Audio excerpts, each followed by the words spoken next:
നമസ്കാരം, മലയാളി വാർത്തയിലേക്ക് സ്വാഗതം. കടക്കണിയിൽ നിൽക്കുകയാണ് കേരളം. മുണ്ടു മുറുക്കി ഉടുത്ത് ചാകാറായി മലയാളി. അപ്പോൾ തന്നെ സാറിന് പുതിയ AC വേണം. MC ദത്തന്റെ ഓഫീസിൽ പുതിയ AC വെക്കാൻ പണം അനുവദിച്ച് ഉത്തരവിറക്കിയത് വലിയ വിവാദമായിട്ടുണ്ട്.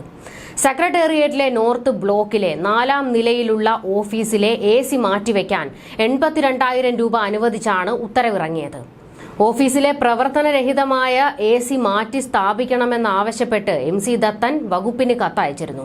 പൊതുമരാമത്ത് വകുപ്പ് Thiruvananthapuram electric sub division assistant executive engineer പരിശോധന നടത്തി റിപ്പോർട്ട് നൽകിയതിനെ തുടർന്നാണ് പുതിയ AC വെക്കാനായി പണം അനുവദിച്ച് പൊതുഭരണ വകുപ്പ് അഡീഷണൽ സെക്രട്ടറി ഉത്തരവിറക്കിയത്.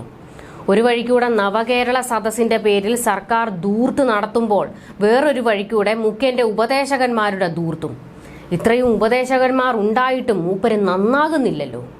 നേരത്തെ ആളറിയാതെ പോലീസ് തടഞ്ഞ മുഖ്യമന്ത്രിയുടെ ഉപദേഷ്ടാവിനെ സെക്രട്ടേറിയറ്റിലേക്ക് കടത്തിവിടാൻ ഇടപെട്ട മാധ്യമ പ്രവർത്തകരെ MC ദത്തൻ ചീത്ത വിളിച്ചത് വലിയ വിവാദമായിരുന്നു.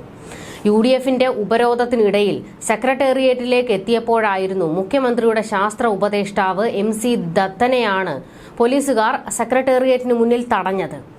എന്നാൽ തന്നെ കടത്തിവിടാൻ ഇടപെട്ട മാധ്യമ പ്രവർത്തകരോട് നീയൊക്കെ തെണ്ടാൻ പോ എന്നായിരുന്നു ദത്തൻ പ്രതികരിച്ചത്. ഇതിൽ വലിയ വിമർശനവും വിവാദങ്ങളും ഒക്കെ കത്തിക്കയറി.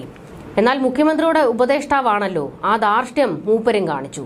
ഇവരുടെയൊക്കെ ധാർഷ്ട്യം കാണാനിരിക്കുകയല്ല മാധ്യമങ്ങളും ജനങ്ങളും എന്ന് ഓർമ്മിപ്പിക്കുകയാണ്. ഒരു AC വാങ്ങിയതിനെ എന്തിനിങ്ങനെ വിമർശിക്കുന്നുവെന്നാണ് അന്തം കമ്മികളുടെ ചോദ്യം. 82,000 തന്നെ AC വേണമായിരുന്നോ എന്നതാണ് തിരികെ ചോദിക്കാനുള്ളത്.